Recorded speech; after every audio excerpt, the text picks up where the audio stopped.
gonna say, are you recording? I didn't see the thing pop up. Oh, don't do that. I thought you were gonna mute me. Don't do that. I like this intro. It's just Matt like mumbling to himself. I got a birthday. This is good. Yeah. Yeah, one day we're gonna get this intro all figured out. The intro is still a work in progress, but we are two jocks and a schlub. I have my other jock, Matt Root, here with me, and the schlub, Ethan Ertz. We have so much to get through today, so I'm going to do my best to keep us on track.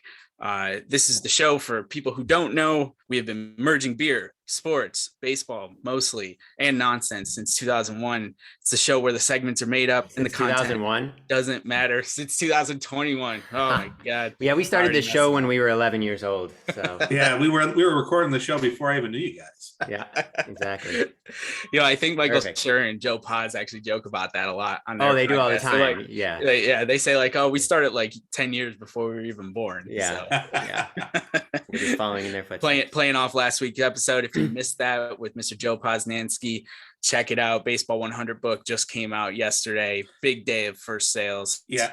Anyone get their book yet? No book yet, but I would like to have a moment of silence for Joe Poznansky's right hand after the marathon signing session that he had over the weekend in Kansas City. I think you can still go to his website and get a link to the site in Kansas City to order directly from small book retailers too. But oh man, moment of silence. Yeah, poor guy. Okay, there we go. Yeah. So good. All right, we got a couple things before we got a guest coming on here real quick to talk a little bit of playoff preview for baseball. So I want to do a couple things here real quick. First, I want to read a review that we got, and this review comes from D. Villanueva. And it says, this podcast serves as a refreshing replacement for mainstream sports radio chatter. The trio of Matt, Colin, and Ethan display a both entertaining and informed perspective on popular culture in a variety of sports, namely baseball. Great guest appearances as well so far. Keep up the good work. That is a 5-star rating and review. Thank you, DV. Awesome review. If you put in a review, I will shout you out on the show just like this. Maybe Ethan will read it next time. Maybe Matt will read it next time because they have better voices than I do, especially Matt. Matt's got a secret good voice. And I haven't unleashed it in a while. Yes, he's been waiting for a moment. But speaking of Matt Root, today is a big day because Matt Root joins the 32 Club. Welcome to the club, Mr. Root. How does it feel? Well, I was already joking with you earlier. I think I was flexing and pulled a muscle. So that's about how it feels right now. So, yeah, man. 32 years young. He's, another trip around the sun. He's feeling good, pretty good. And Matt, we didn't tell you this, but we have a little surprise for you. And it's courtesy of Mr. Ethan Ertz here. So, Ethan, I'm going to let you take it away. All right, here we go.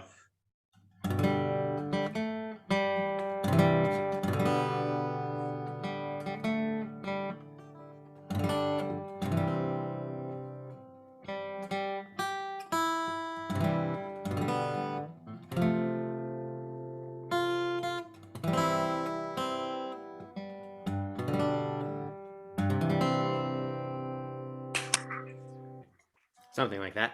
Well, thank you very much. Wow. Happy birthday. That was amazing. Wow. I think that's the best moment of the show of all time. We got that's a momentous. That's the first time we've had live music on the show. It is. And Ethan didn't even play his primary instrument. Yeah, I was actually expecting the trumpet. I'm not going to lie. A trumpet would be too loud for this apartment building. So especially at 8:40, but even in the middle of the day. Yeah. Hey, screw him. It's my birthday. Yeah. I didn't even think about that when I asked you to do it. I totally thought you were going to pick the trumpet, but I didn't even think about the fact that it would be super loud. Yeah, no, I debated between guitar, banjo, and piano. I've been playing guitar most recently, so I decided I wanted to do that. So yeah, fair enough. Well, thank you very much, Ethan. Yeah, happy birthday. It was Colin's idea, so there you go. Well, thank you very much, Colin. Colin has had some good ideas on this podcast so far. My idea, you guys are talking about like all these things we want to do and like sharing a great review. I think we should retire. I think we peaked last week. I don't think it's getting any better. So You know, I think this is our swan song, but you know. Oh. There you go. Good. Well done. Well done. Yeah, I'm you're liking that ready. soundboard. Yeah. Yeah, I'm getting better with it, but Yeah. I agree. That was a super fun episode. Matt and I were talking before you hopped on how nervous I was last week, and I wanted it to go so well because of you guys and because of Joe, and it was pretty much live. I mean, we didn't do any editing, so what people heard is what happened, and I think it came out really great. But man, I was so nervous. Yeah. I couldn't believe. I kind of thought that he like was gonna forget and like wouldn't come on, but then he did forget. Well, right, but I figured like it was just gonna completely forget and he just wasn't gonna come. So when his name showed up, like when the box showed up on the Zoom call, I was just like, "Holy fuck, he's here! Oh my god, I can't believe it! It's happening!" Yeah, exactly. Oh. Yeah. Oh. Toddy was right about me being wine rack excited. It's funny because she's not in my life anymore, and so I haven't thought about that phrase. Not in my life anymore. I don't see her regularly anymore. You know what I mean? So I haven't thought about that phrase much because she's like the only person I know who gets that excited. But she's absolutely right. That's like one of the only times I've ever been wine rack excited in my whole life. So can you explain that to? Yeah. So here's the story real quick. We have the guy coming on though in a couple minutes, right? So I got to be fast. Yeah, no worries. Okay. So here's the story. Toddy is Colin's wife, Christine. Colin and I lived together for a couple years in the Syracuse area back in like 2013 to 2015. And it was 2014 when Colin and Toddy started dating. And Toddy is an extremely excitable, energetic person. And she gets more excited about small things than I've gotten excited about like the biggest things ever in my life. So, but there was one time specifically, Colin surprised her by having a commission done of a wooden wine rack made by a friend, handmade, really, really nice woodwork. It was great. And I loved it. I thought it was beautiful. But I distinctly remember when Toddy saw it, like kind of like screaming with joy and literally like bounding from room to room like a dog. and I was just like, holy shit, I will never be that excited about anything in my entire life, I don't think. And it was very funny. It was very cute. But anyways, wine rack excited now is our new phrase, which basically means the ultimate as excited as you can possibly be. Like a dog whose owner just came home after a week or something, So that's wine rack excited. It was a great moment, and it was so awesome to have Joe. And we're wine rack excited right now because we have resident White Sox fan and host of the It's Baseball and Whatever podcast. Correct, Greg? I believe that is correct. Yeah, Baseball and Whatever. I think that's our show. Something similar to that. So yeah, Greg has voices. Holy cow, Greg! I love this podcast voice you got. Thank you. I for a while there was hard to listen to myself, just to hear the voice and then just hear the crap that I say. But I'm kind of getting used to it, I suppose. So I will say also, Colin wasn't joking though. I mean, I see the White Sox bat mug that you've got there. That looks awesome. So this is my White Sox dugout mug, and I'm enjoying a tropical fruit tap room IPA from Penrose Brewery in Geneva, Illinois, which is about 30 minutes from here. Great little small brewery. I tried this on tap from a restaurant there about a year ago, and I just fell in love as an IPA lover. I'm like, that is so good. So that sounds fantastic. They sell it at Binny's, which is a liquor store in Illinois here, and it's fantastic beer. Binny's, guys, is like Walmart sized liquor store out there. Yes. So when I went out to Lake Michigan 2 weeks ago for that lake house trip with my friends, I was like, I'm going to Binny's, guys. Like, just tell me what you want. I'm going to Binny's. It's magical. It's wonderful. So you're in Illinois then right now, right, Greg? Yes. Yeah, I'm in Illinois. Okay, so you're holding it down, and you're for real. You're the biggest White Sox fan I think I've ever known to date. All right. Here we go. Yes, I am. I've been a White Sox fan as far back as I can remember, especially from a family full of Cubs fans. I just have to be different and everything. So, yeah. And actually, that was my first ballpark experience was actually Wrigley Field, where the Cubs play. I'm sure you guys know that. But I went with my grandfather and just like a bunch of old dudes, and it wasn't the best time. And then, I went to a Sox game later that year, and it was just they lost that game. My first home run that I saw in a Major League Baseball stadium was Ken Griffey Jr. and he just took forgot who was pitching. Might have been James Baldwin. Just took him deep, but I just had a much better time there. So that kind of cemented the White Sox fandom from then on. So Yeah. How about that? A throwback to Griffey as a White Sox. You forget about that. I forgot about that. no, actually, he was on the Mariners. I was say Griffey versus he was on the White They were Sox. playing the Mariners, so I was younger then. But yes, he was on the White Sox there for a little bit when we were just kind of signing the kind of like the has-beens, not the, for lack of a better term, when they got Manny at one point and then Kevin Youkilis at one point. They were all White Sox at one point. So. Yeah, we had Uke for a quick minute on the Yanks. That was a fun experiment. I think he made it 13 games and then hurt for the rest of the season. Yep. Yeah, that's right. It was really short. Yeah, I forget how many he played with the White Sox, but actually, you will occasionally see a Kevin Youkilis T-shirt, Kevin Youkilis number 20 T-shirt at the grocery store or something, and you're like, "Hey, I remember that." So. So I want to start off my questions for you about the White Sox. I want to go to the topic that probably all three of us at least are thinking of, and Tony La Russa, yes, manager, and this team.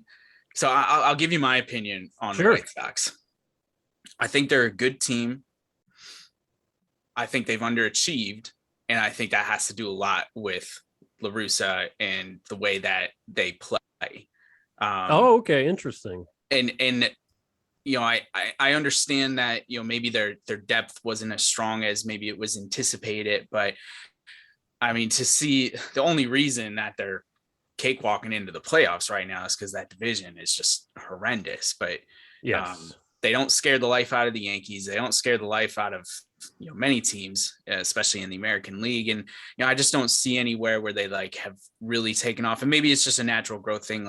2 years from now, they're really going to be the monster that everyone's kind of predicting. But I just can't get my head around what Tony La Russa may be doing to stop this team from really reaching its potential. I don't know what your thoughts are on La Russa and what he's done this year.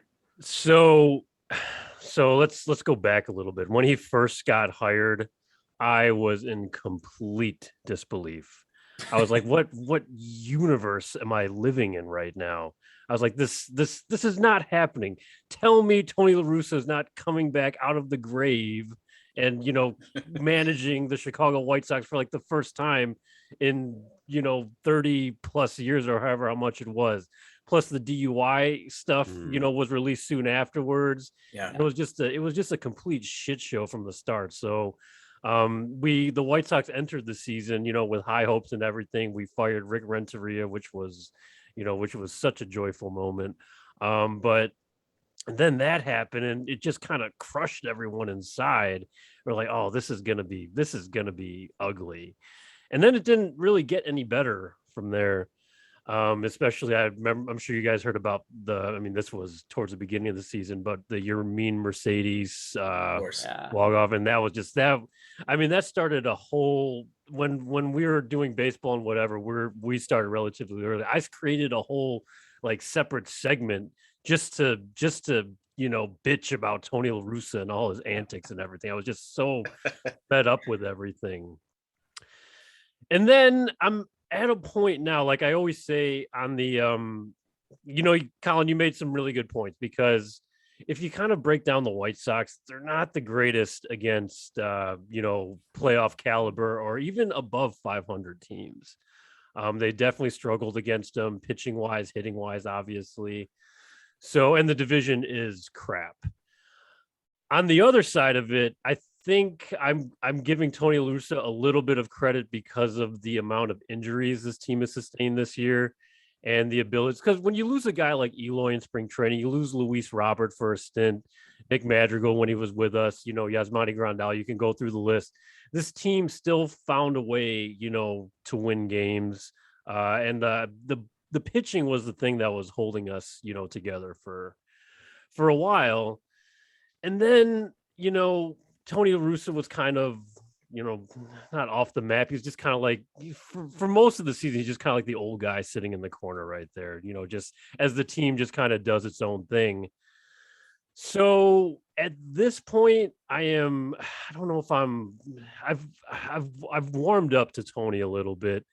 And yes, I do think there is a point to where this team is underachieved, mainly in the last maybe month or so, because a couple weeks ago, I mean, like you said before, the division was terrible, and we knew they were going to clinch the division. It was just a matter of when. But this team was playing really, really bad baseball, mainly offensively, just so inconsistent. There was no fire. It's almost like they lost focus. Yeah. When you lose focus, I mean, heading into the postseason, whether you've clinched or not, I mean, that can only spell bad things for you, because there are teams that are, fighting to get in right here. And then, they're hot, you're kind of cooled off. You lost your focus. I mean, you're screwed. So, as of this point, though, I would say my my hopes have gotten a little bit higher. I feel a little bit better about them going in. And yeah, that's kind of where I'm at with the White Sox right now. So before, yes, Tony La Russa was my number one enemy. Even on like our Twitter page for the podcast, we had, Tony La Russa, big X across his face or something. I made it adamant that we put in there. But with a clean slate coming in with the postseason, and we've got some really good bullpen pieces. I don't know if excited is the right word, but I'm really, well, I guess it is excited. I'm really looking forward and excited to see what they're going to do here in the division series, probably against the Astros, at least as of today. So Yeah, I'll give you a little bit more credit than Colin did. I'd be afraid to run into you guys, and I think a full season of Madrigal and a full season of Luis Robert makes you guys, I mean, puts you in another level. People forget how, Luis Robert only came on the scene last year. He was a AL Rookie of the Year runner-up and a Gold Glover, and has hit some truly monstrous home runs. Like, he's on the Giancarlo Stanton, Aaron Judge, Shohei Ohtani type level with some of the moonshots that he's hitting. yeah. And then you add someone like Craig Kimbrell at the deadline. Now, I know it didn't really pan out the way you wanted to at the Field of Dreams game, even though you ended up winning, but that's still a 1-2 punch in the bullpen. That's scary. I mean, you've got a 7-inning game right now that, I'd say 95% of the time is locked up if you get to the eighth of the lead. Mm-hmm. So that's where, never mind the fact that you've got the MVP in Jose Abreu and Tim Anderson, who I feel like exists on high leverage, big time spotlight moments. I don't know. I mean, the Astros are the Yankees' kryptonite, but I wouldn't be all that happy to run into the White Sox in the playoffs either, even though we've had success against you in the regular season. Oh man, I don't have a question for you right now. I've got a kind of a stupid one for later, but holy shit. I'll ask one question. So this is also about Tony La Russa, but we don't need to go into like super ton of detail. But Greg, I'm just curious what it's like as like a true like diehard White Sox fan on the inside. So this is probably a couple months ago. I read a piece. I can't remember where. It might have been in The Athletic or somewhere. And they were talking about La Russa, and they were talking about how one of the things he does as a manager and did throughout his career was he will do whatever it takes for the team to sort of gel together, including like being the bad guy. Mm-hmm. And so this piece was positing that he has done that he has like maybe with like the Yermin Mercedes thing with like what he was saying in the media, which I thought was fucking insane. And I still think so. But there were people suggesting that maybe that's an example, but other examples too, that he is willing to sort of do something to really, really piss people off, but to like unify the team against him. Like he doesn't care if he's the bad guy, as long as the team is like unified in some way. Do you hear stuff about that like throughout the course of the year? Is that like a common narrative? Yeah, that was definitely speculated with the Yermin incident. Like, oh, no, Tony's the bad guy. We got to band together and show him that this is still our team and all that stuff. And that's just not that's just not the way I want the team managed. Really, I don't want the enemy in the clubhouse. I'd much rather everyone kind of be on the same page instead of fight be against the manager, be against the boss, that sort of thing. Because if you get into a losing streak, I think that makes things much worse. But that's been kind of a narrative here at bits and pieces, but I would say not as much as we originally thought, because when he first got, hired, there's obviously Tony La Russa, old school baseball manager, which we've seen, definitely we've seen, pieces of during the season. But it doesn't seem to be that way now, at least from what Chicago media is saying or anything. It seems at this point today that, the guys love Tony in the clubhouse. And as much as I, rag on Tony La Russa, I just love hearing that. If that is in fact true, because I feel like that's going to take you a lot farther than Tony being the bad guy sort of thing. That's the stuff like Ozzie Guillen was for and everything. So. Right. Yeah. Now, for everyone, we're referencing your mean Mercedes incident. For those of you who aren't familiar, at the beginning of the season, the White Sox were absolutely crushing the Twins to the point where, which is becoming more common in baseball, the Twins didn't want to waste any more pitchers, so they put a position player in. They put, someone who normally doesn't pitch in. Wasn't to it like just their throw the ball backup over catcher? the plate. Yeah, it was like Astudillo. Astudillo. Yeah. Oh yeah. Okay. Well, backup catcher. That's an important. This is an important fact. I mean, he likes pitching. He's kind of an interesting character in and of himself. But Yermin Mercedes it's his first year in the league. He's been in the minors for a while. He's not giving up any at bats, and he was hitting 400 for a long time. Yeah, he was hot. He was on fire. So in this kind of garbage innings, he hits a home run. He launches a home run on a 3-0 count, right? On a 3. Now, I mean, old curmudgeons get all upset about that. I'm of the mind that you never give up an at bat, and it's a game is still a game. And if he wants to take a swing for the fences, he takes a swing for the fences. And most importantly, so everybody was talking at the time about like, oh, the integrity of the game. Their backup catcher was pitching. Yeah, shut the fuck up. The integrity was gone. You dude. have put in your backup catcher to pitch in a Major League Baseball game.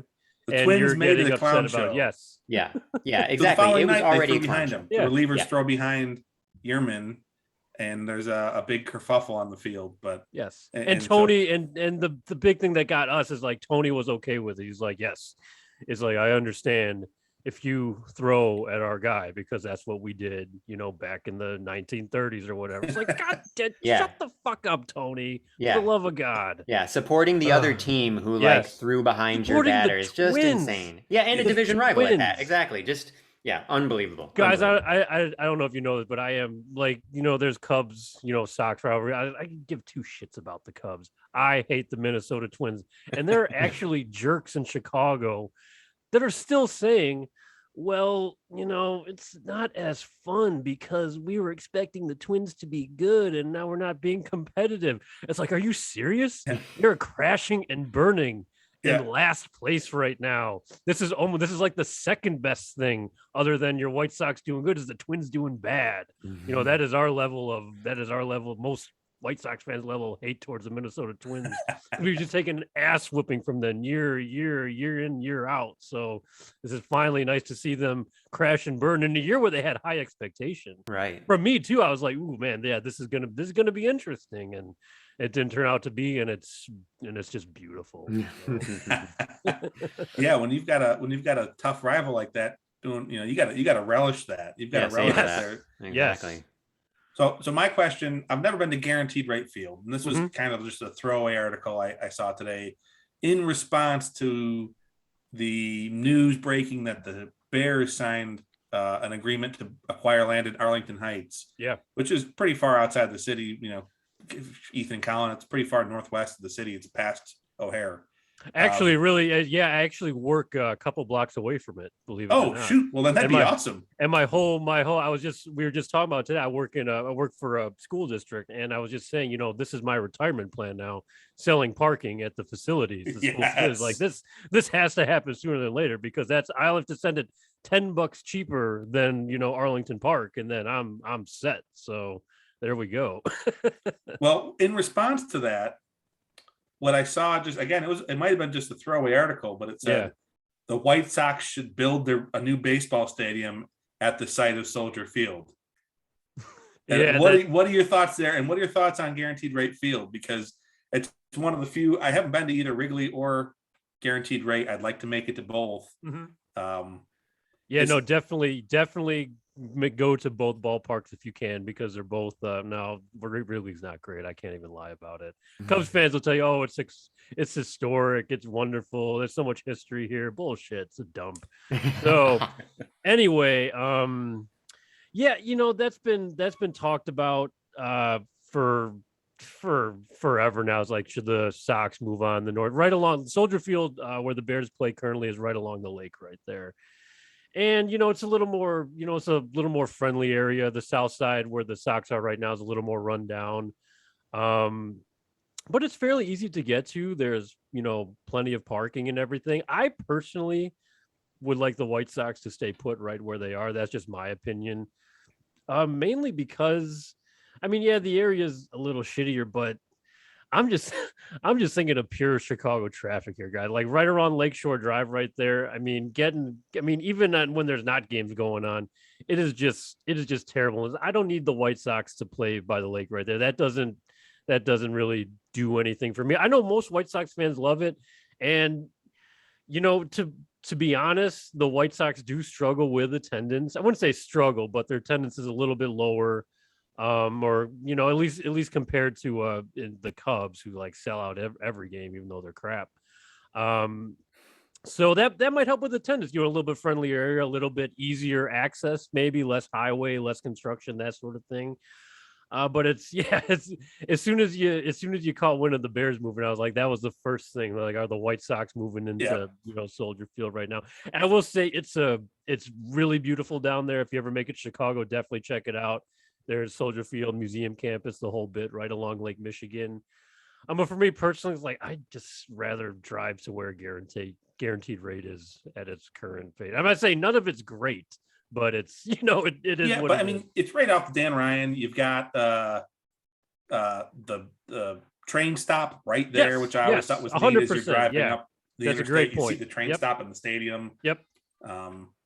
No, you're right. It's not a bad. I've never been inside. I've never experienced the field, and it's not one, at least in our sphere, that you hear of talked about. It's not talked about as a good or a bad stadium. It's just kind of where the White Sox play. Yeah, it's kind of like I don't know if cookie cutter is the right word. Maybe it is. It's just kind of like middle of the road stadium.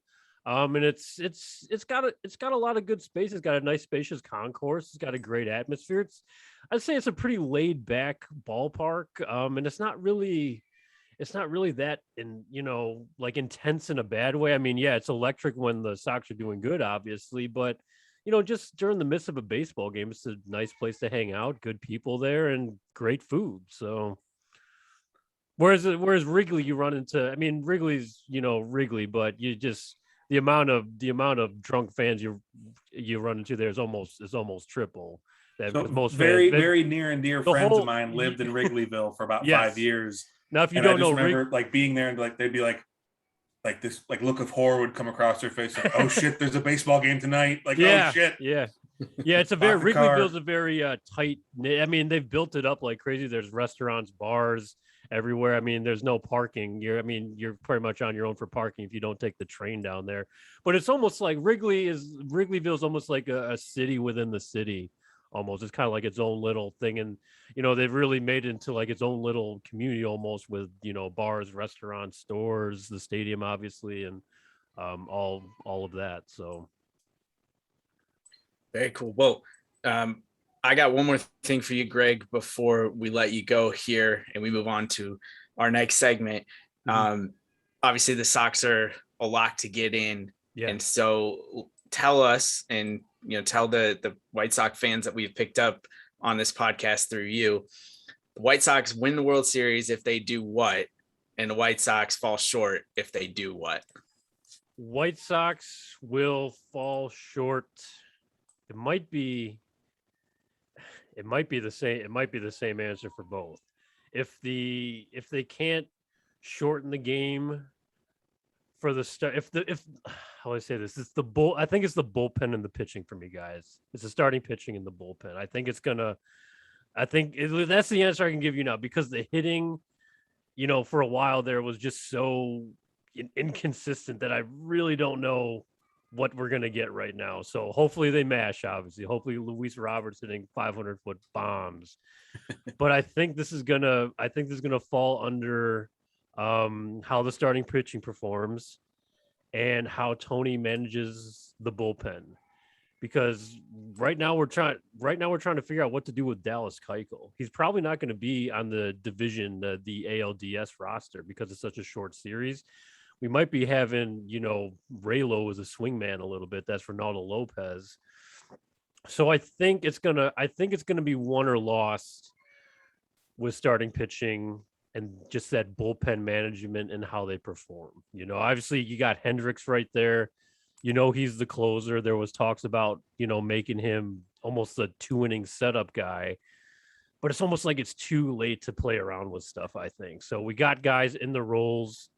Let's just see how Tony sticks to them and how he uses some of those, middle of the road guys like Kopech and Garrett Crochet, see how they mix in when they come in, whether they have to come in early for the 4th, 5th, or 6th. It's just about managing all of that. And they always say Tony invented the modern bullpen use. Let's see if he can, stick to his whatever he created and win us a World Series here. So I think it's gonna, fall a lot on that.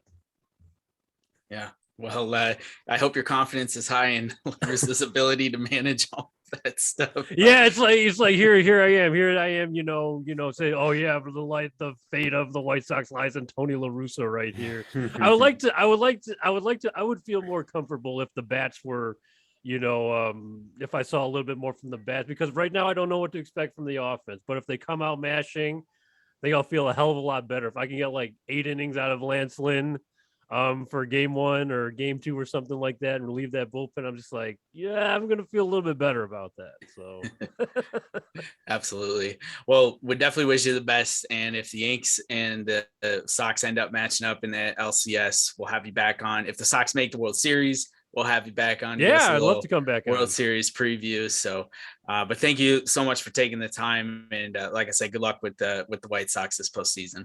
Hey, I appreciate it, guys. Thanks for having me. Yeah. Thanks, Greg. Thanks, Greg. All right, we'll see you.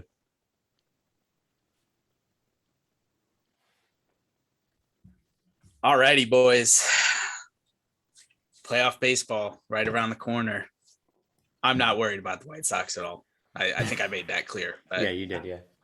I mean, the Yankees handled them this year.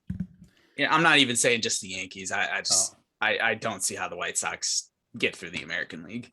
I mean, I'd love to see them beat the Astros, though. That would be. Oh, great. I would love that. Yeah, well, I mean, I want nothing to do with the Astros, so that's like the complete opposite feeling that I have toward the Astros. So yeah, if they can beat the Astros and the Yankees can somehow make it to the ALCS, and play the White Sox, then I feel really good about the Yankees' chances to get to the World Series.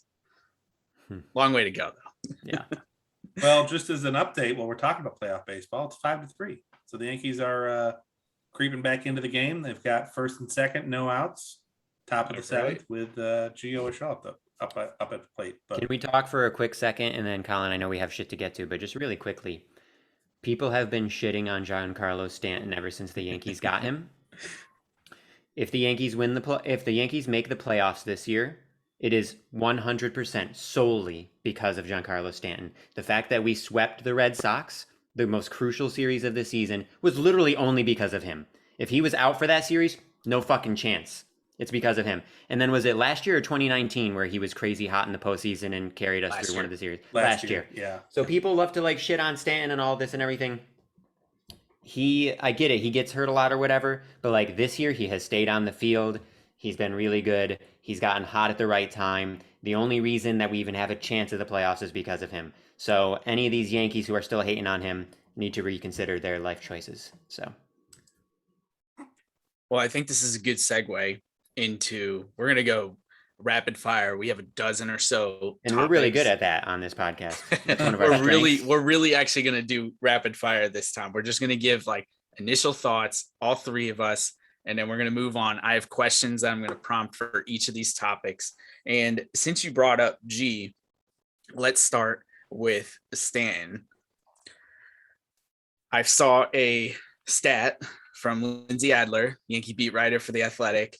Giancarlo Stanton has picked up a .7 F WAR in 4 games since last Friday. He has an OPS of 1.908 and a WRC plus of 407 in that span. Now, a lot of this is analytics for dummies that we'd have to get into, but the fact is G has been a monster all year, especially recently.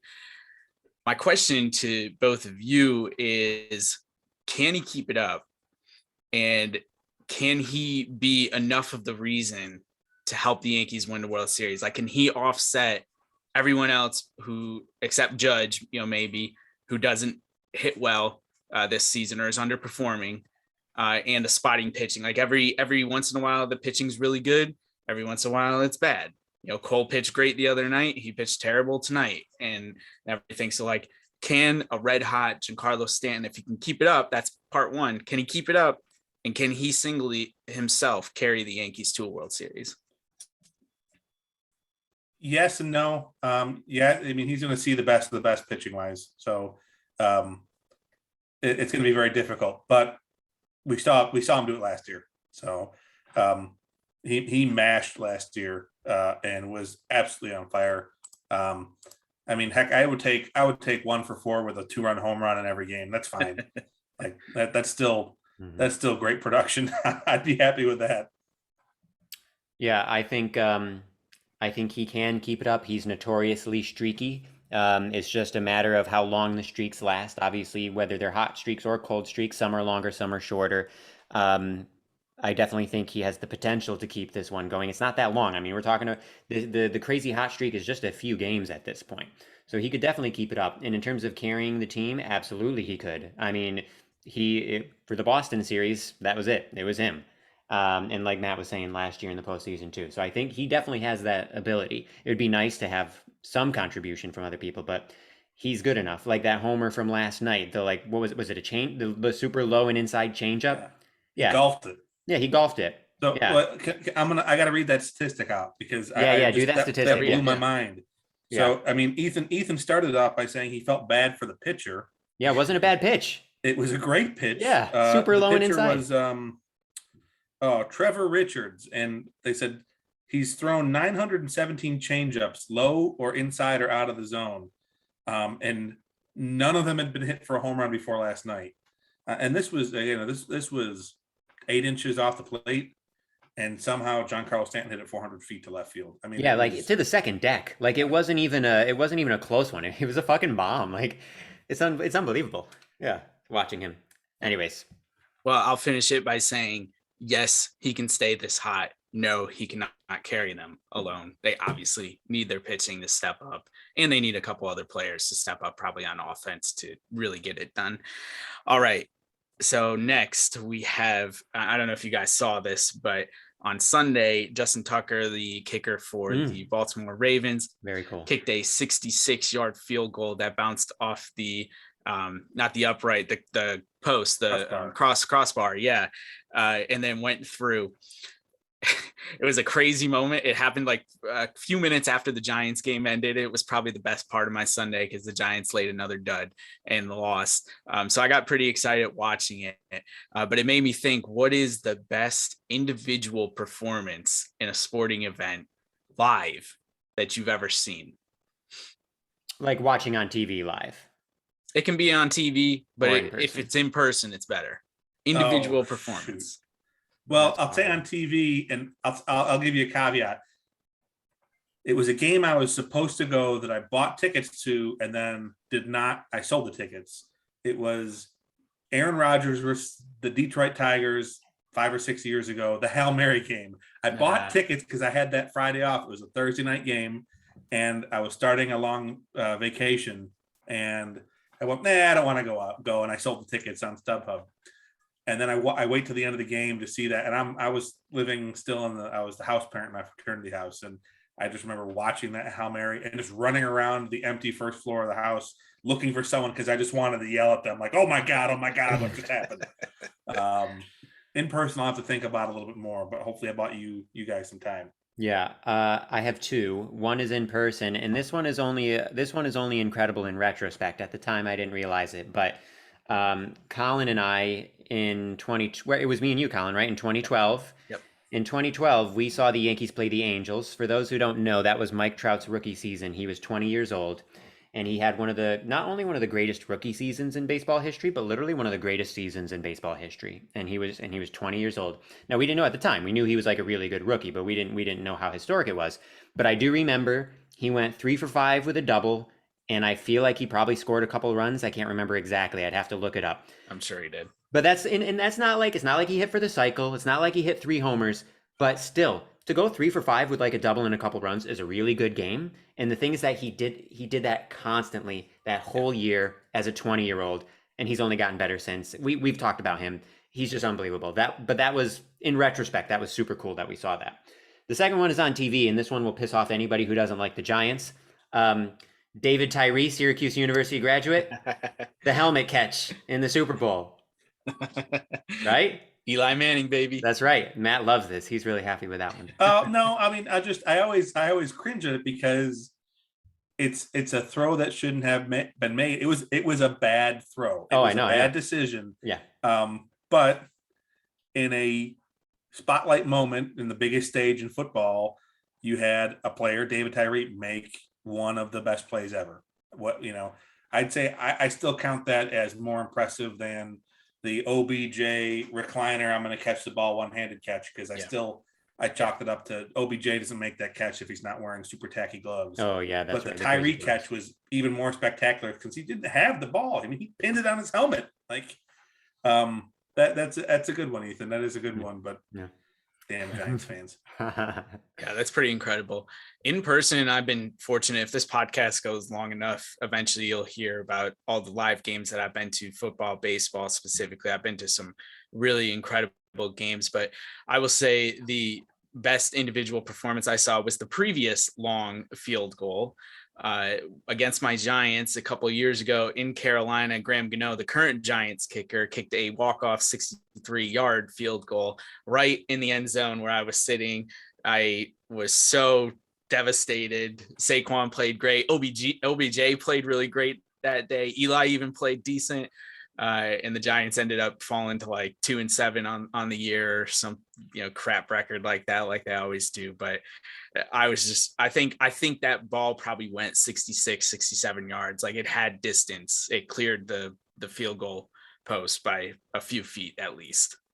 Wow. I'm surprised none of us said the Jeter walk-off. Oh yeah, that's a good point. At our game, that is the. It was a cool moment, but it was a meaningless game. Yeah, it's not they an weren't making the individual playoffs. achievement But it was a great moment. It was a great moment. I mean, for that sure. was incredible different. to be there for that. Yeah, that was exhilarating. That was the most exhilarating like sports moment that I've been there live for, definitely. But, that's a different question. We could do that next time, because I have a good one for that too. But we will move on. Ooh, this is a good one. Our friend Shohei Ohtani is in the news, and he recently had a media session where he said the following quote: "I really like this team. I love the fans and the atmosphere as a team, but more than that, I want to win. That's the biggest thing for me. I'll leave it at that." Shohei Ohtani remains under contract with the Angels until after the 2023 season. Do we think that he's thinking, man, I made a mistake by only trying to select teams on the West Coast? I could be a New York Yankee right now. Is he going to leave the Angels after 2023 if they can't turn it around? Yeah, he'll leave the Angels, but he won't go to the Yankees. Dodgers To the Giants. Look at that right now. Like, yes, you can just stay on the. I don't expect the Giants to last, but the Dodgers are probably going to continue to be good. And if he still wants to stay on the West Coast, just go to the Dodgers. And price doesn't matter to them. Like, they're, they spend as much as they want. But yeah, I wouldn't be surprised. I think that's right. Yeah, if the Angels are still mediocre in a couple of years, I think he's gone. I mean, that he did come back and he walked that back, right? He did say, "I don't want." That's not saying me. That's not me saying I want to leave. Right. But that's how I feel about the team. He had some kind of qualifier to it, but it's tough. I mean, Rendon played below expectations. Yeah, I mean, didn't they give him like an insanely huge contract? Wasn't it like 7 years and like $245 million or something like that? It was big. Yeah. Basically, after they missed out on Cole, they gave that deal to Don't. Yeah, and he's Makes been no a total sense. fucking bust. Yeah, and he wasn't good enough to warrant that. You know, Pujols had a messy exit. Oh God. You've got Trout, who is, again, it's a shame. Joe Paz said it last week. It's a shame that we're not seeing the best, the generational talent of our era in the major leagues In his prime. not get to the playoffs. Like that's a shame. Yeah. Oh yeah, it sucks. So I mean, I get it, Shohei, and I mean, but I'd say everyone in LA or in Anaheim is saying that, and Madden came out and said it too. Like, hey, this is a critical moment this year. We've got to invest and we've got to really go for it. So as much as I don't want another strong competitor out there, I mean, I remember what was the early 2000s. The Angels kind of were the bane of the Yankees. The Garrett Anderson Angels were kind of the bane of the Yankees' existence for a couple of years. Troy I hate to have another strong team out there, but I mean, it would be great to see them in the playoffs and great for baseball. I mean, for Trout's sake, that's the thing. It's so sad to me, just as an objective baseball fan, because we've talked about this before, and we'll have obviously many years to talk about this in the future and everything, and we'll see what Trout does with his career. But I think that there's an excellent chance that when all is said and done, he goes down as literally the greatest player ever. I think there's like a good chance of that. Like if it came down to like betting, like I would be willing to wager some money on that. Like I honestly think there's a decent chance. And so it's so sad. It's like fucking tragic to see that his entire 20s have basically been with like a totally mediocre, if not shitty team. Just as a baseball fan, that's just like a huge bummer. Like this, how fun would it be to have been seeing him in the playoffs a bunch of times, in the last decade, but or 8 years, 9 years, whatever. Anyways. Yeah. Plus, someone's got to fucking beat the Astros. Yes, exactly. Yeah, the A's can't do it, so let's move on to the Angels. And Mariners might be the team to do it. We'll see. We got a mailbag with the Mariners coming up, so stay tuned for that. I think the follow-up question, something to ponder, is if 2023 rolls around, Ohtani leaves, and the Angels aren't showing any sign of getting better, is Trout asking to leave after that, even though he's locked up for a pretty long time? Yeah, he's locked up forever. I mean, didn't he sign like a 13-year deal? Yeah. Yeah. But I mean, eventually if he it's demands gotta wear a on trade, you. I mean, it's just something to ponder. That's the follow up to all this. Yeah, he could pull an Aaron Rodgers, and I'm not going to show up to spring training, or I'll just retire. Get me off this team. Yeah. Yep. Or Ben Simmons. They all do it these days. But let's stick with football. We have a fun one here for Ohio State fans. Ohio State, always drama, whether it's Urban Meyer before or, the current regime. They had a player quit mid-game on Saturday. And after he quit, he went straight to Twitter, which is what all people do. Hilarious. When they're making good decisions in life. His first tweet was innocent enough. It said, "Good luck to my teammates, 100." After that, and luck was spelled L-U-C-C. The next one was posted and quickly deleted. It said, "Fuck Ohio State." Amazing. So my question to you fellas is, what would be the best way to publicly embarrass somebody like that? Like, is there a better way to do it than what Pope just pulled off?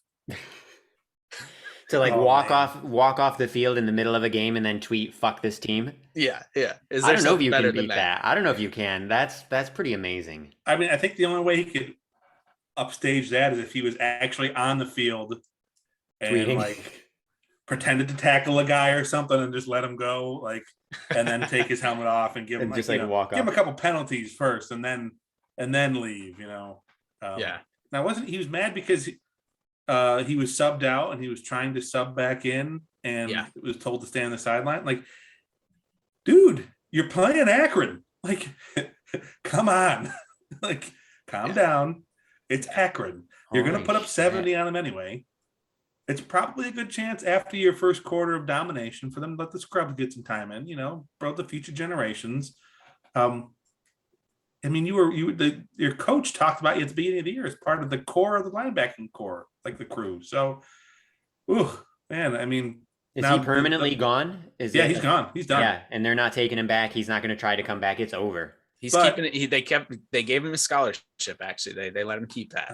I was going to say in this era of transfers, he'll transfer to another team pretty seamlessly. and probably play next year with a transfer portal. So I can see that causing more headaches for players and coaches in the future. I'd say the place where I've noticed more of that turmoil is in college basketball, not as much college football, but heck, the starter for the Orange last weekend was a Mississippi State transfer. So starting quarterback, I should say. So I veered way off topic. Come back in. What do you guys think? Is there any other embarrassing way you could do it? I don't have any. I mean, maybe he could he could drop trowel on the field or something. But yeah. Take a big dump on the Buckeye, Brutus Buckeye or something. I don't know.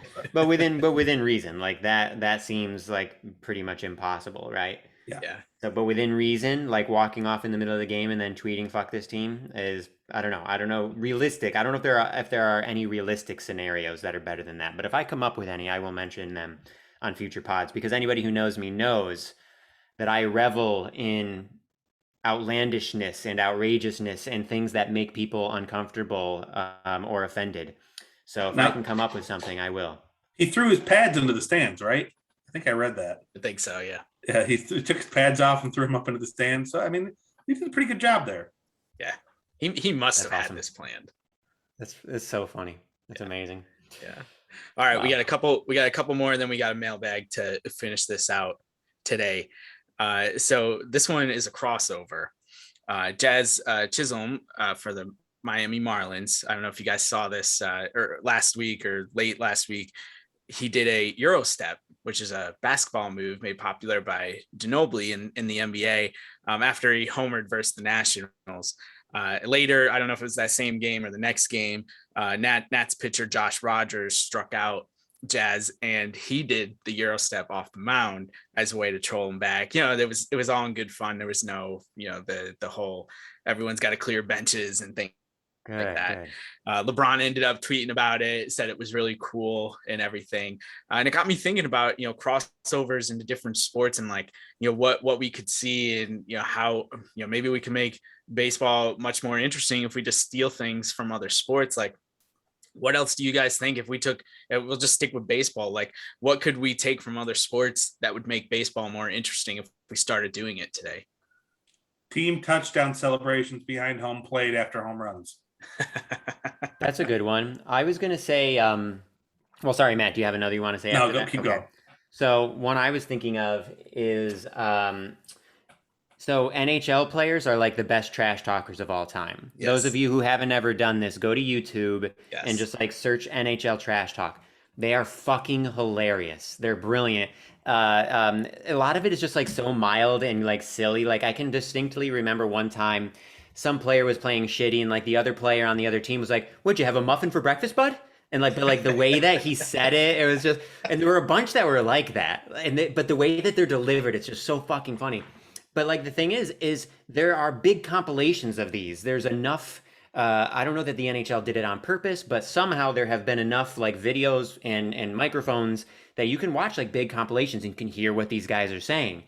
And obviously baseball is doing better with miking up the players, but it's very PG. I think it would be super fun to allow it to not be PG. Like when we can read their lips. We can read the lips when the players are like, "Fuck yeah, fuck." Like Aaron Judge, when he had his double the other night. And on second base, he was screaming at the doggo. He's like, "Fuck yeah, 3 times in a row.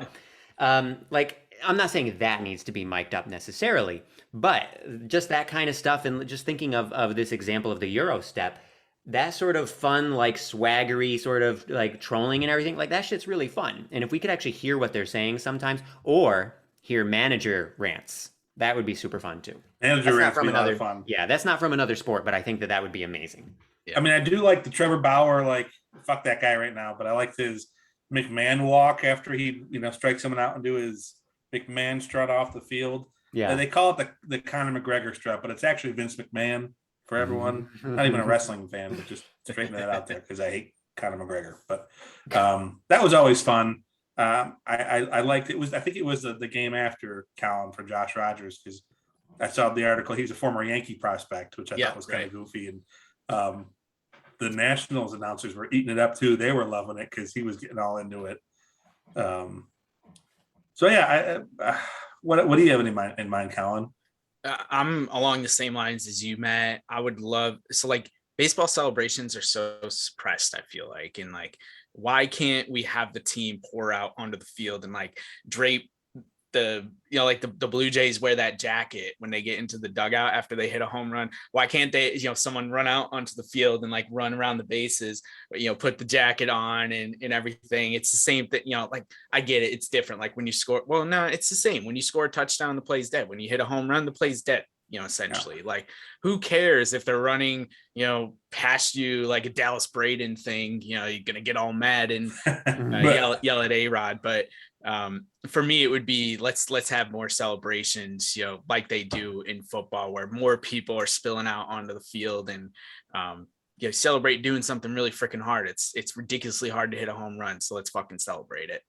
Too often it's confined to the dugout. I mean, you had there were some good ones like the Toe Night Show, right? Where, you know, for everyone who's not familiar, the Ronald Torreyes, he's a utility infielder on the Phillies now, but he was on the Yankees, and he would get on someone's shoulder and pretend he was a cameraman, and he would interview the guys or fake interview them. Or I mean, the Red Sox laundry cart stuff was fun. Those are, you know, the Padres have had some really, really creative celebrations. I like that kind of stuff. I like hearing about how Nestor Cortez took the team to a pet store because he said they needed a mascot and they bought a turtle. Like, that's great. Guess what? I could have also told them that the Canadian border wouldn't let the turtle into Canada, but they found that out the hard way. But Bronx the Turtle's great. I love those stories. You know, it's kind of like, to a lesser, I mean, remember the Rally Monkey 10 years ago in LA? Like those kind of things, I think they're kooky, they're wacky, they're off the wall, but they make it so much more fun. Do the same thing with celebrations. Yeah. All right. Last topic before we get into the mailbag. I've got some audio to play for you guys because we're sophisticated on this podcast now. I don't know if you guys have heard this, but I'm going to play the audio first and then we'll go from there. Dave from Basketball Digest. Kevin, KD, why do people call you KD? Can I call you KD? Or? Yeah. Okay. My first name is Kevin. Right. And my last name is Durant with a D. KD. All right. For those who don't know, that was Nets Media Day. That was Kevin Durant answering a question from David Letterman, who was posing as a media reporter at Media Day. I love that interaction. I love that KD. I'm sure KD knew who that was that asked the question because it was in person. And I love the part when Letterman's like, I should write that down. After he says, my first name's Kevin. So that part's great. But it just got me. I just thought it was so amazing and so much fun. But I was thinking, like, if you had the opportunity to ask a question to somebody like Kevin Durant in a goofy way like that, like what type of question would you ask them? I mean, the KD thing I think is just so brilliant. It's so simple but hilarious. But if I was specifically talking to KD, I'll start this one. I would ask him how come he answered a girl on his burner about some BS, but he's never answered a tweet from me when I've asked him to play one-on-one about 100 times throughout my life. So that would be my question for KD. How about you guys? I've got one. Well, so first of all, I knew I recognized Letterman's voice. I didn't realize it was him. So that's awesome. That's really hilarious. At first I thought it was just like some huge moron. Because I didn't realize it was Letterman, but that's great. I would probably ask something along the lines of like, what's your go-to munchie when you're stoned? That's probably what I would be curious. That's like the first one that came to my mind, you know, or are you salty or a sweet guy? What's your order? What do you go for? You know, that kind of thing. Yeah. Ethan, we're on the same page because mine was food related too. I would just try and think like, I don't know, what's your favorite Saturday morning sugary breakfast cereal, or like, you know, like in the vein of CC Sabathia, you know, eating a whole box of Captain Crunch, or shoot, I just had another good one in mind too. Is a burrito a sandwich? Like that's never been settled to me. I'd say no, it's not a sandwich. Kevin Durant, I want to know, do you think a burrito is a sandwich? That's a good one. Well, I'll clip this up and we can send this to him on his Twitter, and we'll see if he answers. I'm sure he the will. questions. All right, so let's move into our mailbag. We got 2 questions, one that'll probably take way less time than the other, and we'll wrap this up for this week. The first question comes from my lovely wife Toddy, who wrote into the Facebook mailbag and asked what our favorite pumpkin beer was. I saw that. I'll go really quickly, and then I'll let Matt go because I know he has a lot of thoughts on this. Pumpkin, that's my favorite. I'm not crazy about pumpkin beer, but pumpkin is really, really good. That's my favorite by far. Toddy, I'm sorry, there is no such thing as a good pumpkin beer. I don't need no pumpkins or yams or squash in a beer. I just want beer. Okay, that's bullshit. Right. The amount of beers you drink with like marshmallow and peanut butter and cookies and coconut. I don't. But so there's no pumpkin in it though. It's like nutmeg, cinnamon, ginger, cardamom. All the clove stuff. I don't want that in my beer. I mean, if I wanted that, I could just go take the beer I got right now, go to my spice rack, and go. It's not actual pumpkin that they're putting in. It's pumpkin flavoring or pumpkin pie flavoring, and it's not my jam. But I will say, there are a couple I do enjoy. Dogfish Head makes one called Pumpkin, and it's just a brown ale with pumpkin added, and that's very tasty. It's very, very good. It's one of my go-tos if I'm thinking of pumpkin beer. And then there's a brewery in Minneapolis, in St. Louis called Schlafly that makes a pumpkin beer that's just tasty. I did not realize that Toddy had such a fondness for pumpkin beers. I went out of my way to get sometime listeners, Jay and Mary Landry, a pumpkin beer a couple weeks ago in New York. I could have gotten Toddy some too. It was like a vanilla latte pumpkin beer from Resurgence Brewing in Buffalo. I found a 4-pack, got it to Jay. He said it was one of the best beers he's had at the state fair. I could have gotten some for Toddy too. My apologies, Toddy. But not to say that there aren't good beers out there, and my taste is not universal. People are going to like things I don't like, and I'm going to like things they don't like, but pumpkin's not for me. But Toddy, I got you. I'll find you some good ones. For me, it's been a long time since I've had any pumpkin beer, but I'm with Carl. Back when I would drink pumpkin beer, I did really love Pumpkin. I do wonder if I would like it now, because the thing that was so great about Pumpkin is that to me it really did literally taste like pumpkin pie, like literally. But these days, as Matt knows, because Matt and I have tried various like fancy stouts together, and they're too sweet for me nowadays. I want to love all of like your crazy fancy sweet stouts, but they're just way too sweet for me. And so I wonder if Pumpkin would be like that nowadays too. But Pumpkin was my answer. So Pumpkin, Ethan, they've expanded the line. So now there's a Rumpkin, which is pumpkin aged in rum barrels. Oh, interesting. And then there's a cold brew coffee pumpkin. Huh. So they're expanding that. And then they also Southern Tier is who brews pumpkin. They're in Lakewood, New York, down near Erie. Really good brewery, really good regional brewery, solid beers.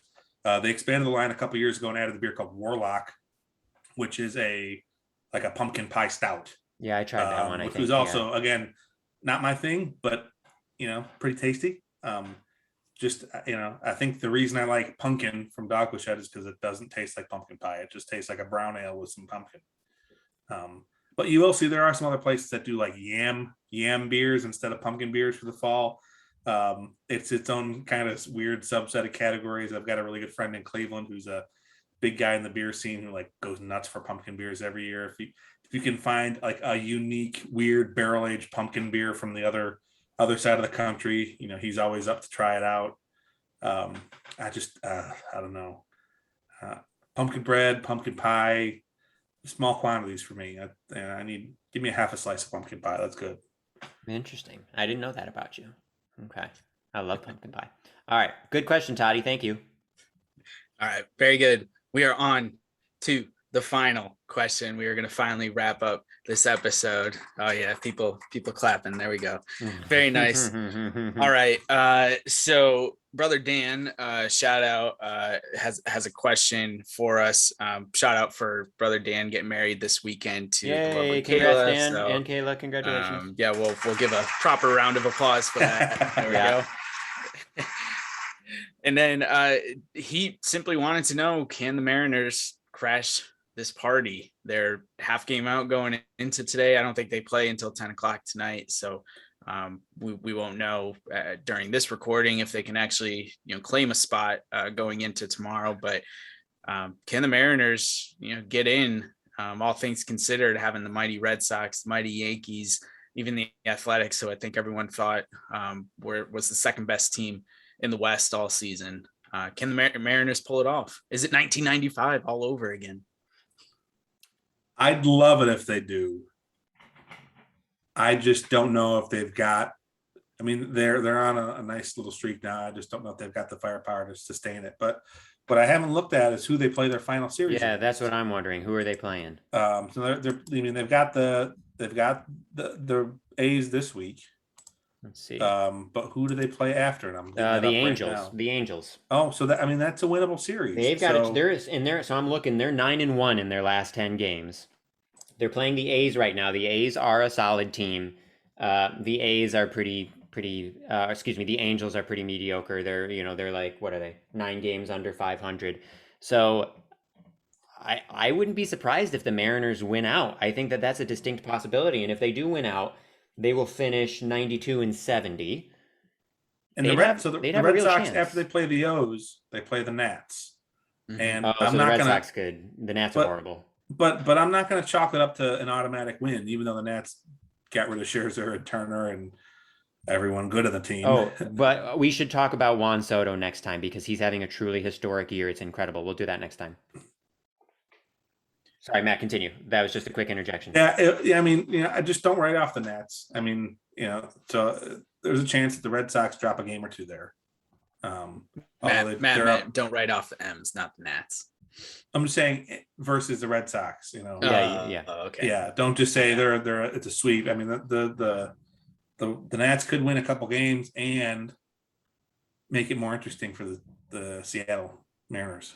It's really cool right now. I actually didn't even realize, but so the Yankees, Boston, Seattle, and Toronto are all within like 1 game of each other for 2 wild card spots. That's super exciting. That's gonna make for a really fun last 4 games.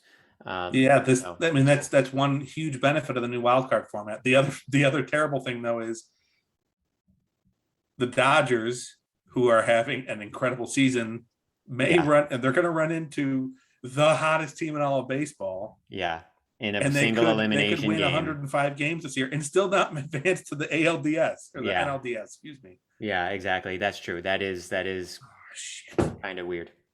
Damn it! What? Bo Bichette just hit a home run. Oh.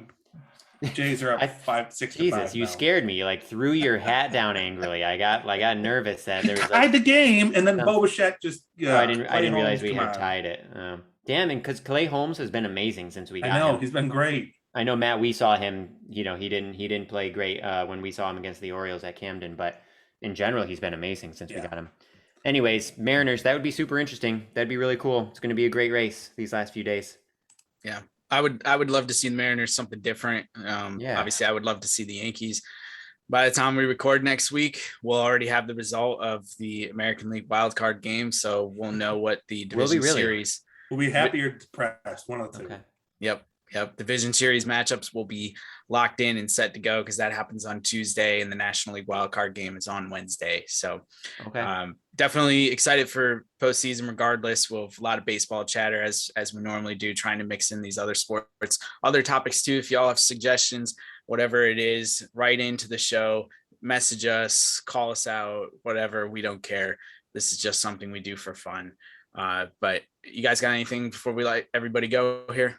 Shout out to the commish and Jim and Shari Ertz. They wish me a happy birthday today. I think Shari Ertz was like the 3rd person of the day to get in there. So so shout out, thank you very much. It was a good nice a nice thing to wake up to. And Colin, I'll say Ethan and I we invented a new term. Ethan, can I say this in the podcast? When I misheard you at the Orioles game. Yeah. Oh yeah, definitely do it. Yeah. I forgot. Yeah. Shari sarcasm is if Ethan's mom is being sarcastic, it's sharkastic. or sarcasm. Yeah, and now, but the specific thing with sarcasm is, so those who know me well, this is not a surprise because I'm basically my mom. Sarcasm is not just like regular sarcasm; it's like extra dark and kind of mean. Yeah, a little bit of bite. Yeah, a little bit of bite, a little bit more bite than most people, and that's sort of my mom to a T her entire life, and me for most of my life, I would say. I'm a little mellower these days, but yeah, so sarcastic. I misheard Ethan, and I was like, "Did you just say sarcasm?" Because that's brilliant. That is so good. If you did, yeah, and I didn't like, say no, that, but but I yeah, like it. Yeah, it was good. That was funny. Yeah, cool. Yes, so good. Well, thank you, boys. Appreciate it as always. We are two Jocks and a Schlub. We are back next week. Shout out Penn State, number 4 in the country. Big game on Saturday. Let's go, Wow. baby. Shout out Steve! Happy birthday, Steve! Shout out Nefesh Mountain, a Jewish bluegrass band that I love.